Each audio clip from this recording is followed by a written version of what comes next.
Essa aqui é uma série de entrevistas especiais do Suno Notícias feitas com gestores dos principais FIINFRA do Brasil. Aqui a gente vai aprender tudo sobre essa nova modalidade de investimentos e sobre as especificidades de cada um desses fundos. Aproveita e não se esquece, por favor, de deixar aqui o seu comentário, de se inscrever no nosso canal e de sentar o dedo no like. Bom, agora então a gente conversa com a Aymar da Quineia. Aymar, seja muito bem-vindo mais uma vez, obrigado por ter comparecido. Agora eu quero entender um pouco o seu coração de gestor. Por que FIINFRA? Quais são as dores e as delícias? Obrigado, um prazer estar aqui com você, com seus ouvintes hoje, muito obrigado pelo convite. Eu acho que o setor de infraestrutura ele tem duas características que são super importantes, super legais para a composição de um portfólio. São características que a gente não encontra em outros setores da economia. Esse conjuntinho de duas características nos permite, como credores, como a gente investe em debêntures de empresas de infra, a gente, ou uma pessoa física, ou o nosso fundo, por exemplo, a gente está essencialmente emprestando dinheiro para uma companhia e construir um ativo de infraestrutura. Né? Infraestrutura é um serviço básico para a população, pensa em água, luz, transporte. Então, só que o setor de infraestrutura, então, ele tem duas características importantes. A primeira delas é que as empresas de infraestrutura, para prestar esses serviços, normalmente têm um ativo por detrás. Seja ele um porto, um aeroporto, uma estrada, uma linha de transmissão. E como a gente é essencialmente um credor, a gente pode usar esse ativo como uma garantia para o nosso empréstimo. Então, a companhia pode ceder esse ativo em benefício dos credores, entre eles os debenturistas, e fazer com que o empréstimo fique mais longo para ela, ou mais seguro para o investidor. Então, isso é típico do setor de infraestrutura, porque as garantias, elas preservam o valor ao longo do tempo. São garantias importantes, porque são caras, difíceis de fazer. Sim. Não só do ponto de vista financeiro, do ponto de vista ESG também. Difícil hoje construir uma hidrelétrica no Brasil. Você vai ter que alagar uma área muito grande. Então tem questões ambientais envolvidas, questões sociais envolvidas. Então são investimentos muito altos, de difícil replicar. Né? Difícil de replicar isso recorrentemente. Sim. O que aumenta o preço desses ativos já existentes. Né? Aumenta o valor desses ativos. Então, valor, exato. E é uma garantia que tenha valor ao longo do tempo, tem valor para o credor. Né? Claro. Segundo ponto, que é uma característica também de alguns segmentos de infraestrutura, não é igual para todos, cada segmento tem a sua particularidade, é o fato da infraestrutura ter contratos de longo prazo. Okay. Então, uma linha de transmissão, ela tem um contrato de 30 anos, essa companhia vai prestar o serviço de transmissão de energia para o Brasil por 30 anos. Ao preço fixo, corrigido anualmente pelo IPCA. E que tem uma agência reguladora por trás, que tem uma estrutura jurídica já testada no tempo. Sim, no caso específico do setor elétrico, sim, tem uma agência testada, uma agência antiga, então, com uma certa vivência. Então, o fato de existirem no Brasil esses tipos de contrato, no setor de rodovia também, no setor de geração de energia também, no setor de distribuição de energia. Então, assim, contratos de longo prazo são bons por quê? Porque eles te dão previsibilidade. Uhum. Você pode olhar para aquela empresa e imaginar como ela vai ser daqui a 10 anos com uma certa segurança. Talvez maior do que se você estivesse olhando para frente 10 anos para uma empresa de um outro setor. Então aí que está. Agora, onde que isso casa com a construção do portfólio? Se os poupadores, imagina uma pessoa que está poupando dinheiro e está querendo duration no seu portfólio, ela quer ter um prazo mais longo para não correr o risco do reinvestimento, dos investimentos de curto prazo. Então, numa composição de portfólio, tem um espaço para uma renda fixa pós-fixada com um duration intermediário, um duration mais longo. O setor de infraestrutura te oferece uma opção porque tem essas operações com umas garantias mais robustas. Entendi. Então, eu acho que é aí que dá o grande apelo para as operações de dívida do setor, para as debêntures do setor. Mas vamos falar de dores também. Você perguntou de dores, vamos falar de dores. Como em qualquer outro lugar do mundo, setor de infraestrutura, ele depende de investimentos muito grandes, que têm impacto nos países, impacto ambiental, impacto social. Então, eles precisam necessariamente ter um olho regulatório mais forte. Então, o setor de infraestrutura, ele é mais regulado que outros setores. Isso tem um lado bom e um lado ruim. Se é uma boa agência reguladora, com processos transparentes, atualizada, que sempre com bom corpo técnico, visando a perpetuidade da prestação de um bom serviço, de condições equânimes entre os vários entes, né, que querem prestar aquele serviço. Eu acho que é um lado bom da regulação. Mas o lado da regulação a gente tem experiências no mundo de regulação que às vezes muda uma regra, que às vezes trata aquilo de uma forma não isonômica para o país. Então, regulação tem um lado bom e um lado ruim. O setor de infraestrutura é um setor normalmente mais regulado que um outro setor da economia. E o saldo nesse aspecto de regulação no Brasil nos últimos anos, ele é mais positivo ou mais negativo? Eu entendo como positivo, tá? Pelo seguinte, primeiro, o Brasil é um país. Outra coisa, eu vou fazer o link com a infraestrutura. Infraestrutura, como são investimentos grandes, muito dinheiro envolvido, sim, são normalmente feitos com um horizonte de médio e longo prazo. Você não constrói uma estrada pensando em ter retorno em 2 anos. Né? Eu estou exagerando aqui no exemplo para marcar o ponto de quão importante é o médio e o longo prazo. E o Brasil, olhando para o longo prazo, o investidor de infraestrutura ele pensa se você me pedir para falar de 2 coisas importantes, eu elencaria as 2 como sendo estabilidade econômica. Não tem problema subir juros, cair juros, desde que seja buscando uma inflação controlada e a economia continue nos trilhos, está tudo bem. Isso é parte do ciclo econômico que todo país enfrenta. E o segundo é a estabilidade regulatória. Se você for fazer um investimento com horizonte de 15 anos, me fala quais são as regras hoje para essa convivência desses próximos 15 anos. Então, é muito importante um ambiente regulatório estável. No Brasil, a gente tem um histórico de respeitar o ambiente regulatório, respeitar contratos. Isso é muito bom. Isso é muito bom. Comparado com outros países da América Latina, até com outros países da Europa, nós temos um bom histórico de respeito a contratos em geral. Não estou dizendo que não tenha algumas arestas em alguns cantos, mas em geral, nós temos um ambiente regulatório bom. Há setores que têm um ambiente regulatório melhor que outros. Tá. Você bem comentou, a ANEEL, que é a reguladora do setor elétrico, é uma agência uma agência federal, testada, antiga, passou por vários ajustes já. Então, é uma agência que a gente tem uma confiança elevada. Outros segmentos de infraestrutura, por exemplo, são regulados por agências menos fortes. Então, no caso do saneamento, por exemplo, tem casos de...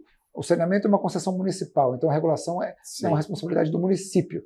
Muitas vezes o município não tem corpo técnico, não tem orçamento para ter uma agência robusta. E alguns marcos regulatórios são mais antigos que outros, simplesmente. Perfeito. Tem mais jurisprudência. Perfeito. Foram mais testados. Saneamento é um exemplo bom. A gente fez um novo marco em 2020. E está sendo atualizado agora, né? A gente está começando a construir um track record, de certa forma. Né? Exato. Então, enquanto a ANEEL tem mais de 30 anos. Sim.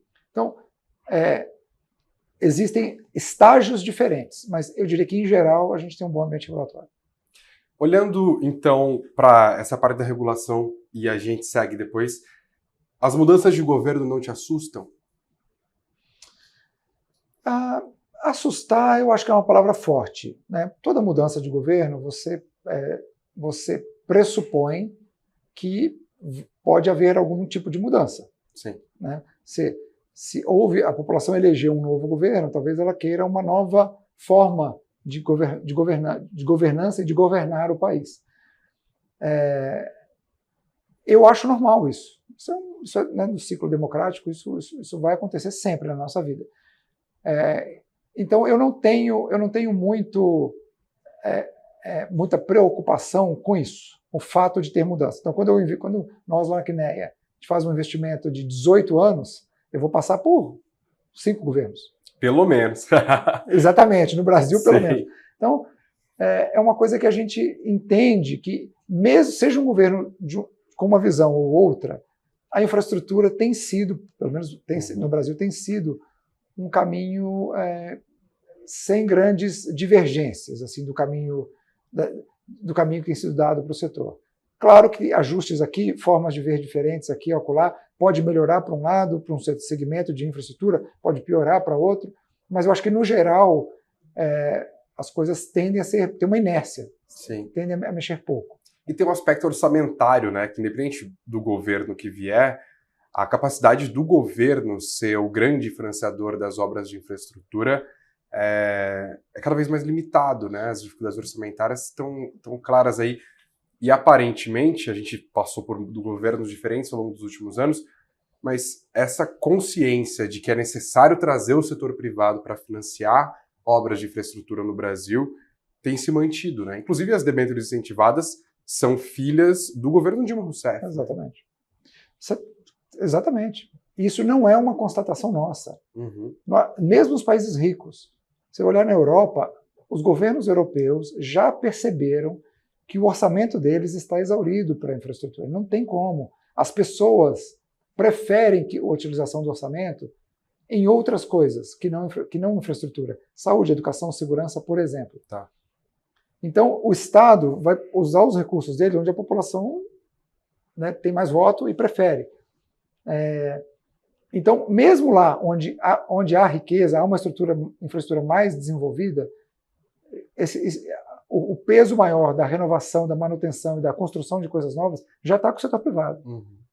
No Brasil é que nós estamos ainda, alguns setores mais à frente que outros, mas a gente caiu essa ficha também. Tá? Que é muito melhor o Estado usar o mesmo dinheiro, em vez de construir uma estrada, que ele vai ter que manter, que ele vai ter que, né, lidar com interesses, ele deixa o setor privado competir e oferecer aquele serviço, e ele coloca ali no contrato as obrigações daquele prestador de serviço, de qualidade mínima, de serviço para aquele usuário, né? Colocando as regras claras e sendo regulada por uma boa agência, esse investimento grande fica com o setor privado, que tem condição de financiar isso. E por meio do FIINFRA, o investidor pessoa física tem chance de participar disso. Eu pego esse ponto para perguntar para você, na sua visão como gestor, em qual tipo de estratégia de investimentos cabe ter FIINFRA na carteira? Tá. Eu vou falar dos fundos de infra em geral, do mercado. Claro. Tá? O nosso fundo é um fundo de renda fixa pós-fixado, ou seja, IPCA mais juros. Mas existem opções no mercado de fundos de infra também em CDI. Então, eu acho que, seja um, seja outro, eu acho que ele cabe ele é uma peça do quebra-cabeça do investidor, pode ser considerado, né, para a formação de um portfólio, olhando para essa parte de renda fixa. É uma caixinha de renda fixa, com certeza. Tá. Podemos decidir se mas é sempre bom lembrar, é um produto de renda fixa. É um produto de renda fixa, sim. Primeiro ponto. Então, segundo ponto, é um produto de crédito. Uhum. Tá? Por que a gente está ganhando mais que o CDI? Ou por que a gente está ganhando mais que o IMAB? Ou mais que a NTNB? Porque a gente está correndo um risco. Sim. A gente, que eu digo, o investidor, você está emprestando dinheiro para uma companhia, você está correndo o risco daquela companhia. Ele pode ser alto ou baixo, dependendo da companhia, dependendo de onde está sendo usado o dinheiro, mas... Então, ele é um produto de renda fixa e de risco de crédito. Tá. Então, a pessoa tem que ter bem claro que essa é a caixinha, que ele tem que olhar que os fundos de infra oferecem, ou são oferecidos como uma oportunidade para compor o portfólio. E acho que o outro ponto a ser considerado que eu acho que é importante é o tratamento fiscal. Bem lembrado. É um produto, né, os FIIs infra, são produtos de alíquota zero de imposto de renda. Né? O governo do Brasil entende que precisa de muito dinheiro para construir e manter a infraestrutura do Brasil. Então, o que ele fez? Ele criou a debênture de infra incentivada, que é uma forma dos investidores sentirem atratividade por esses ativos, por essas debêntures, comprarem essas debêntures, e o dinheiro dessas debêntures vai servir para uma empresa construir um ativo, uma planta, uma linha de transmissão, uma estrada no Brasil. Vai ajudar o país. Então, foi com esse intuito que o governo Dilma, em 2011, criou a debênture incentivada. Então, o tratamento fiscal também é uma peça importante para compor esse portfólio. Então, vamos lá, uma caixinha de renda fixa, tá. Crédito isenta. Está bem vendido, né? Queria entender agora um pouco do fundo de vocês, o CADIF. O que tem lá dentro? O que vocês querem? Qual que é o mandato do fundo exatamente? Como que você faz a gestão dele? Enfim, eu queria um raio-x de como ele está agora em termos de maturidade e quais os próximos passos. Tá. Bom, o CADIF, ou Kinea Infra, ele é um fundo de debêntures de infra, fechado, que significa falar que o fundo é fechado? O fundo não tem aplicações e resgate. Sim. Então, como é que eu entro e saio? Como é que eu entro no fundo ou saio do fundo? Vendendo as cotas na bolsa. Ou através de uma oferta pública. Tá? Mas como se fosse ação de uma empresa, né? Tem a cota, exatamente. Ele tem a cota, ele precisou do capital, ele vende a cota na bolsa, o dinheiro está na conta em D2, igual uma ação, igual um fundo imobiliário. E não paga imposto. E não paga imposto, exatamente. Então, assim, o CADIF ele é um fundo fechado, listado em bolsa. Vou partir daquela descrição que eu dei anteriormente de CDI ou IPCA? IPCA. Então, os ativos que estão dentro da carteira do fundo rendem IPCA mais juros. Tá? Então, pensa aí em proteção inflacionária, pensa em juro real. Tá? Como a gente já discutiu aqui, é isento tanto quem vende a cota na bolsa ou nos rendimentos que o fundo paga mensalmente, também tem a alíquota zero de imposto de renda. Então, essa é a estrutura do fundo. Agora, como é que a gente recheia ele? Acho que essa é a pergunta importante. Como é que a gente escolhe o que está lá dentro? O CADIF é um fundo que existe desde 2019, a gente começou em abril de 19, abril de 2017, e o fundo hoje tem um patrimônio de 2,5 bilhões investido em 35 debêntures. Então, ele já adquiriu uma diversificação importante ao longo desses anos. Temos vários setores lá dentro, tem o setor de transmissão de energia, que é o que a gente mais gosta, a gente entende que, como olhando os vários segmentos da infraestrutura, a transmissão de energia é o mais seguro. Então, a gente tem um viés importante para a transmissão de energia, mas a gente tem um fundo que tem também exposição à geração de energia, basicamente energia renovável, que é solar e eólica, mas também temos um pouquinho de saneamento, um pouquinho de transportes, tá? E à medida que eu acredito que com a evolução do marco regulatório, que você comentou, criando jurisprudência e tal, essa alocação em saneamento, que hoje gravita em torno de 6%, tende a subir um pouco mais ao longo dos anos. O que é importante, se o investidor pensar assim, puxa, mas o que tem, qual que é a marca registrada do CADIF? O que tem nele de diferente? Não estou dizendo que é melhor ou pior, é só diferente do que outros fundos. A gente gosta de ter uma atuação em que a gente compra a debênture inteira. Se uma empresa vai emitir uma debênture, a gente gosta de comprar ela toda. 100%. A gente tem essa preferência. Não quer dizer que a gente vai fazer isso sempre, mas a gente prefere assim. Por que a gente prefere assim? Acho que tem várias implicações isso para a gente, para o fundo, né, e para o investidor. Porque a gente entende que quando a gente compra uma debênture inteira, a gente pode ser mais... a gente pode ter uma debênture mais segura, porque a gente pode ter as condições que... Vocês podem ser mais exigentes na estruturação do crédito. Tá. E para credor isso é muito importante. Então, assim, nosso fundo é um fundo de baixo risco de crédito. As operações que chegam para a gente fazer, normalmente não são... Metade do fundo é considerada AAA pelas agências de rating, nem necessariamente as empresas chegam assim, as operações chegam com esse nível, e a gente vai desenhando junto com a emissora, caso ela concorde com os nossos pontos, com as nossas sugestões, a gente vai desenhando de forma que ela fique palatável para o nosso mandato. Entendi. Muitas empresas não topam essas condições e optam por outros caminhos. E está tudo bem. A gente perde mais operação do que a gente ganha na Quineia. Mas as operações que a gente tem hoje são operações que são palatáveis para o nosso mandato. Tá? Então, eu acho que esse é o ponto super importante, da operação ficar segura, no nosso ver, na nossa visão. Segundo ponto quando você compra uma operação inteira, você tira da companhia alguns custos.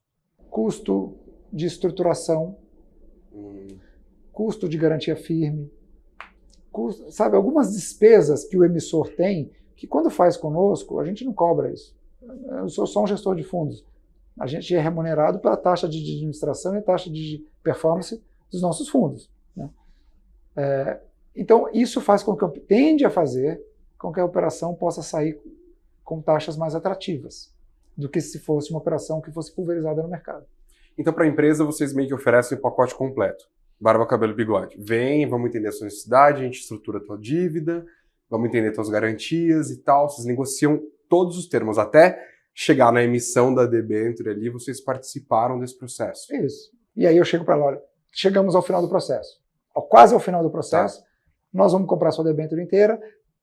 Regulatoriamente, a gente precisa de um banco porque uma debênture é uma oferta pública regulada pela CVM, a empresa contrata um banco coordenador, só que o trabalho do banco vai ser um trabalho mais simples, porque a operação já está estruturada, né?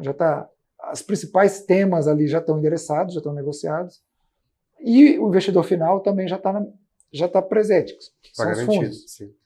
Então, é um processo que tende a ter assim, pontos positivos, tanto para a gente, que tem o olhar do investidor, quanto para a companhia que está levantando os recursos. Para encerrar, você citou ESG agora há pouco, e essa é uma discussão que ainda caminha no Brasil em relação ao mercado financeiro americano ou europeu, por exemplo. Mas no setor de infraestrutura, eu ouço essa expressão aparecer com um pouco mais de frequência. Qual que é a importância do ESG no dia a dia de vocês no Cardif? Uma importância elevada, né? E cuidadosa. É algo novo para a gente também isso. Então, até que ponto a gente sempre gosta de evoluir, né? Sempre tem espaço para evoluir nesse tema, né? E a gente tem que sempre caminhar, né? Para ter cada vez mais próximo de uma condição ideal. Então, hoje, o que a gente faz, por exemplo? A gente escolhe alguns setores para não participar, setores que são são claramente ofensivos para o meio ambiente, então a gente opta por não investir. Todos os nossos investimentos têm que ter, para a gente, condição prévia para desembolso, tem que estar com toda a parte regulatória ambiental resolvida. Então, licenças ambientais de instalação, licenças ambientais de operação, licenças ambientais de instalação. Tem todo uma aprovação regulatória que precede a emissão da debênture. Tá? E não só por uma questão de princípio, mas por questão de segurança financeira mesmo do projeto. Né? Exatamente. Se a gente entende que seja um projeto... Vamos olhar as outras questões também. Né?